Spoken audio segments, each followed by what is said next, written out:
And now they sang his praises in every hill. He had got them teachers, and their children will drink the learning they yearned for from these new wells. After all, what were schools without teachers? That had been everybody's worry since the last great meeting. They had trusted Waiyaki to do something, but even then, some people had their doubts. Teachers could only be got from the claws of Siriana. Waiyaki had done it. Kinuthia now almost worshipped Waiyaki. He felt he could serve under him forever. This was an unusual man, he told the elders whom he met, and the elders agreed and nodded with secret knowledge. Waiyaki was the son of Shege, they whispered. They knew that Shege had been a great man. Even in his youth, he had said strange things that others could not quite comprehend. Kinuthia still retained his strong political views and was one of the people who believed in action now. That was why, in a way, he admired Kabonyi and his Kiama. These two believed in action against the white man. But the great teacher's vision of a highly learned people carried him along. How could he resist the power of that vision unrolled before him in Waiyaki's slow but powerful voice? Not only the voice, the eyes too carried the vision, and Kinuthia knew that Waiyaki believed in this vision. He feared for him because he could see some things that seemed hidden to Waiyaki. He could, for instance, recognize that Kabonyi's hatred of Waiyaki had turned into a mission that had the strength of a political conviction, which was an integral part of Kabonyi's vision of freedom of the Ridges. When Waiyaki came back from his second trip to Siriana and told the good news to the Inter-Ridge Schools Committee, Kinuthia felt a warmth of pride and joy in his heart. He felt small as he walked beside Waiyaki. Will they all come from Kiambu? No. Some will come from Kabete, Murang'a, and Nairobi. They mean to help us, for they too, in a way, are tired of Siriana. They want to help in these Gikuyu independent schools. Kinuthia and Waiyaki walked along Honia River in silence. Waiyaki was overwhelmed by the warmth and enthusiasm with which his news had been received by the elders. Kinuthia looked at Waiyaki's contracted face. He said, "When they come, we must present them to the gathering of parents next year." Yes, we shall. And then suddenly, Waiyaki turned to Kinuthia. "We must build up the hills. We must capture this enthusiasm. We must build schools and a college, a great big college." Kinuthia was moved not so much by the words as by the way in which Waiyaki said them. There was fire and conviction in them. Yet he wondered if Waiyaki knew that people wanted action now, that the new enthusiasm and awareness embraced more than the mere desire for learning. People wanted to move forward. They could not do so as long as their lands were taken, as long as their children were forced to work in the settled ridges, as long as their women and men were forced to pay hard tax. He did not want to tell this now, but he would tell him one day. For Kinuthia was convinced that Waiyaki was the best man to lead people, not only to a new light through education, but also to new opportunities and areas of self-expression through political independence. Waiyaki was the best man to lead the Kiama. Even now, his spirit was responsible for the power the Kiama and Kabonyi exercised on the people. Did Waiyaki know this? As Kinuthia beheld the fire in the teacher's eyes, he wondered if the vision of a new light had not blinded him. But he believed in him, and he wanted to share in this vision and share in the task of its fulfillment. Kinuthia, however, did not know the extent of Waiyaki's dreams and vision. How could he know unless he entered those regions of the heart where doubts and fears struggled in the darkness, where you suddenly lost sight of your hopes and success, shaken to the roots as you woke up at night? or even as you walked along the paths in the country. As Waiyaki lay in bed 2 days later, he felt exhausted in body and spirit.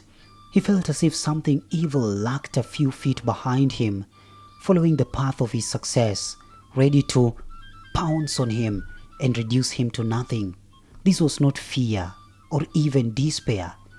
It was just a feeling that hovered around him, making him wary. And yet he clung to his vision and let its light illuminate the path ahead.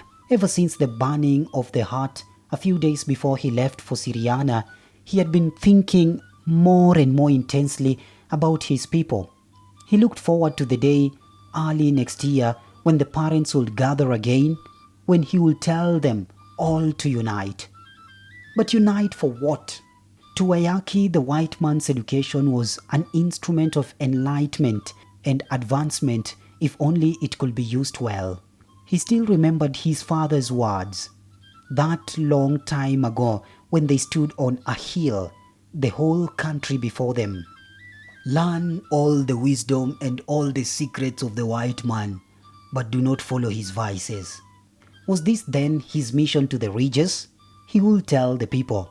He had already told them, the children must learn. A man shall rise and save the people in their hour of need. Was he that savior? Was he the promised one? Or had Shege's mind been roving? How would he save them? Shege had placed a burden on his shoulders, a burden hard to carry.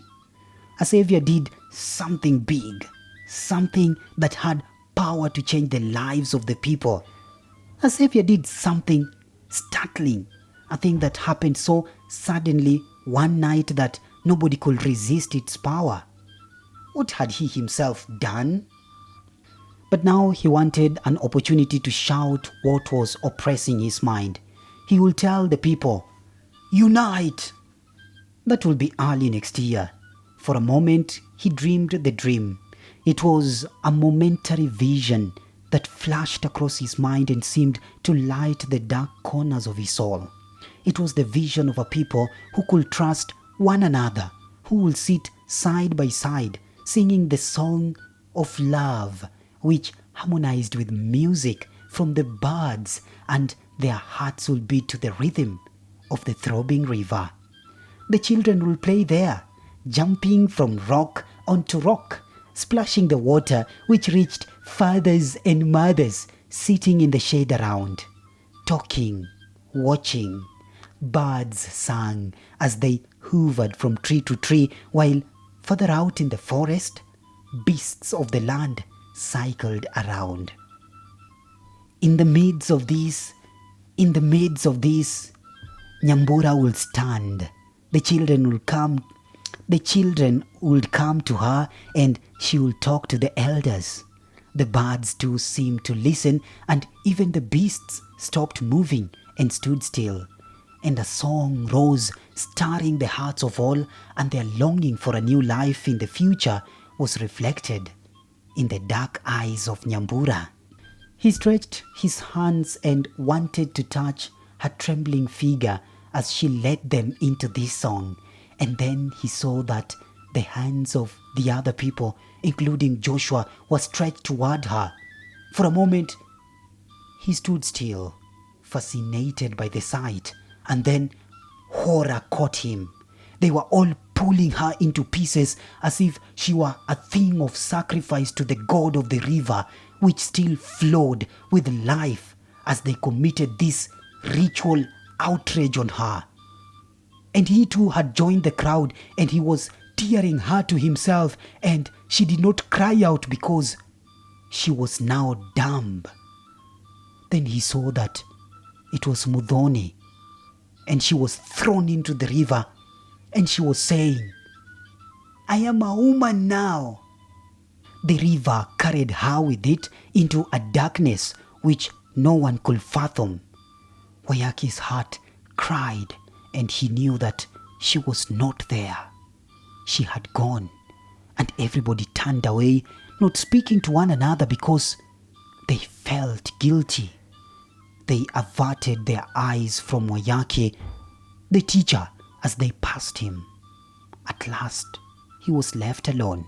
He did not know whether he should follow Muthoni or the crowd. Nyambura now stood in front of him.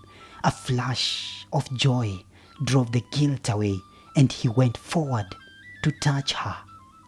She would not let him, and Waiyaki wanted to remonstrate with her and remind her of that one time when she had allowed him to hold her in his arms. But he remembered that Nyambura had not agreed to marry him. Why did she refuse? Because she will not disobey her father? Yes, that was the word. Obedience. And because she was obedient, he had lost her forever. And his yearning would go on, till he died. Death was the end of everything. He was about to open his mouth and tell her that Joshua had led the crowd in tearing her to pieces. Then Waiyaki remembered that he too had chosen the crowd, had acceded to the ritual demands of the tribe and shed her blood. Guilt weighed on him. The darkness terrified him. He wanted to scream in horror of himself. He had failed to tell people to unite. Another time. A next time. And he woke up still panting. Next time. Waiyaki shook himself out of the terror of that vision. He was sure that he had not fallen asleep. He felt his face and it was full of sweat. He looked around the hut. It was not late really. He was only tired and he wanted to rest. But now he knew that he could not sleep. The image that had transfixed him to his bed was too real for him to shake himself from its effect. He wished he could have taken a more active part in the ceremonial activities of the tribe. That at least would have given him more comfort and made him feel still one of the people. But the journey's circumcision was coming soon, hardly a week away. The initiation day would coincide with Christmas Day. Was this a challenge to Joshua? Dancing and singing was in full swing, and there was a new age to the songs. Uncircumcised girls were the objects of cutting attacks. Everything dirty and impure was heaped on them. They were the impure things of the tribe, and they would bring the wrath of the ancestral spirits on the ridges. A day would come when all this Irogo would be circumcised by force to rid the land of all the impurities. Joshua and his followers took up the challenge. They sang of Christ and his saving power.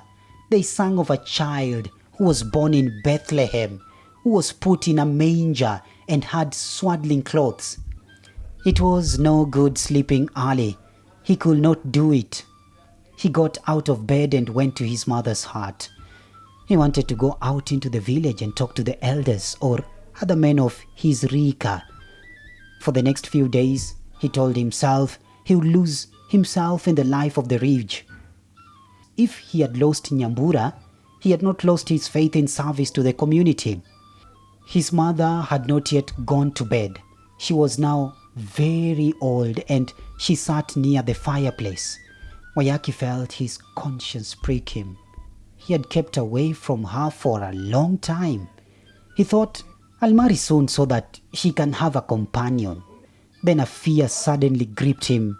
Perhaps he will never marry. Waiyaki felt as if he would fall on his aged mother and let her comfort him as on that day when she had soothed him during his second birth. The feeling came to him. The feeling came and went. He was again calm. He did not want to stay long with his mother, and so he rose to go. Where are you going, son?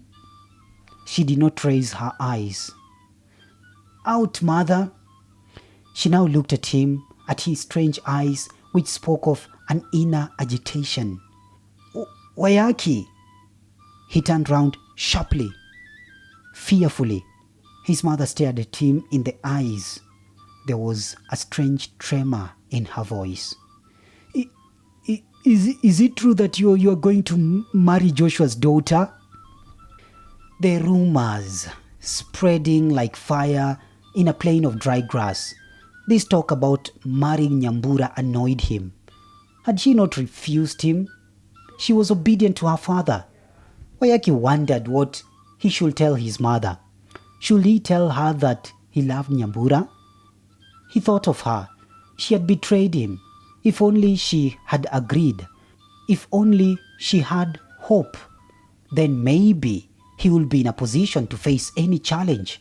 He would have known what to say when a person confronted him with a question like this. And he hated her. She had taken the path of duty. He too will take the path of duty and stick to the tribe. His father had warned him of contaminating the tribe with the white man's ways, had warned him not to betray the tribe. Would an association with Nyambura not be a betrayal? He will not stand by her. He will not take her part. And he will not trouble his mother with an explanation. So Waiyaki only said one word. No.